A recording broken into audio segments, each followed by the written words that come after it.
উজবেকিস্তানের বিয়ে শাদিতে গেলে আপনি এক আশ্চর্য অভিজ্ঞতার মুখোমুখি হবেন। তাদের বিয়ে শাদির উদ্দেশ্যে রান্না করার প্রক্রিয়াটা একেবারেই অসাধারণ। প্রিয় দর্শক, একটা বড় কড়াইয়ের মধ্যে একসাথে 2 থেকে 3টি জবাই করা গরুর মাংসকে উত্তপ্ত তেলে ছেড়ে দিয়ে খুব ভালো করে ভাজি করে তার সাথে আবার চাল, বিভিন্ন ধরনের মটরশুঁটি, প্রয়োজনীয় গাজর কুচি এবং এছাড়াও কিশমিশ সহ একটা চমৎকার খাদ্য তারা প্রস্তুত করে, যেটা আমাদের দেশীয় অনেকটা কাচ্চি বিরিয়ানির মতো মনে হলো। এটাকে তারা পিলাফ বলে। প্রিয় দর্শক, এই খাবার প্রক্রিয়ার প্রত্যেকটি ধাপ এতটাই অদ্ভুত এবং অবাক করা, যেটা অন্য কোনো দেশের বিরিয়ানি রান্না বা যে কোনো ধরনের পোলাও মাংস রান্নার সাথে একেবারেই বেমানান। প্রিয় দর্শক, দেখা যায় যে তারা গরুর মাংসগুলো এক একটা টুকরোর মধ্যে অন্তত 2.5 থেকে 3 কেজি মাংস থাকে, সেগুলোকে চর্বির সাথে সুতো দিয়ে খুব ভালো করে বেঁধে তারপরে একটা বিশাল বড় কড়াইয়ের চারপাশে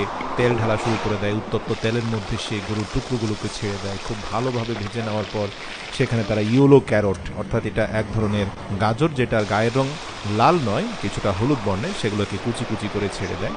একটা ইন্টারেস্টিং বিষয় বলি, তাদের এই পুরো রান্নাটা কিন্তু কোনো গ্যাসের চুলায় নয়, বরং একেবারে শুকনো লাকড়ি দিয়ে তারা এই রান্নাটা করে। এটা অর্গানিক ওয়েতে করা হয়। এবং তো দেখা যায় যে ধাপে ধাপে তারা আরও বিভিন্ন ধরনের মটরশুঁটি, এছাড়াও জিরা সহ আরও চমৎকার কিছু তাদের সিক্রেট মশলা দেয়, যেগুলো উজবেকিস্তানে খুবই জনপ্রিয়। তো যেই উপাদানটা সবচেয়ে বেশি দেখতে পেলাম যে সেটা হচ্ছে তারা প্রচুর পরিমাণে কিশমিশ দেয় এবং মধ্যখানে অনেকগুলো মটরশুঁটির উপরে তারা একটা বিশাল বড় স্টিলের বোল দিয়ে অন্তত 10 থেকে 20 মিনিট পর্যন্ত সিদ্ধ করতে থাকে। তো যাই হোক, পর্যাপ্ত পানি দিয়ে সিদ্ধ করার পরে পর্যাপ্ত পরিমাণ পোলাওর চাল দিয়ে দেয়।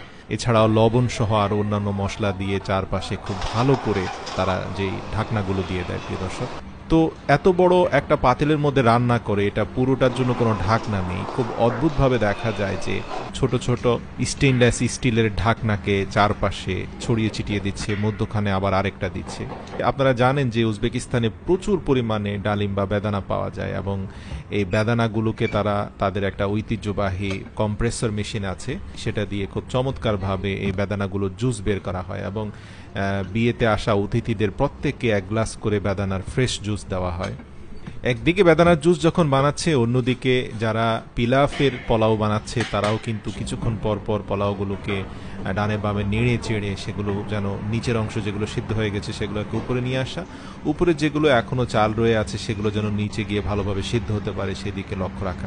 মজার ব্যাপার, অন্তত 5 থেকে 6 ঘন্টা ধরে অল্প আঁচে রান্না করার পর নিচে থাকা মাংসের টুকরোগুলো আপনি যখন উঠাবেন, বড় প্লেটে নেবেন, তখন দেখবেন এগুলো সেদ্ধ হয়ে ভেতরটা অত্যন্ত ডিলিশিয়াস বা অনেক টেন্ডার মনে হবে আপনার কাছে এবং এটা অত্যন্ত সুস্বাদু। বিশেষ করে তারা যা যা মশলা এতে দিয়েছে, এই মশলাগুলোর সাথে সেদ্ধ মাংস মিলেমিশে একটা অন্যরকম স্বাদ তৈরি করে।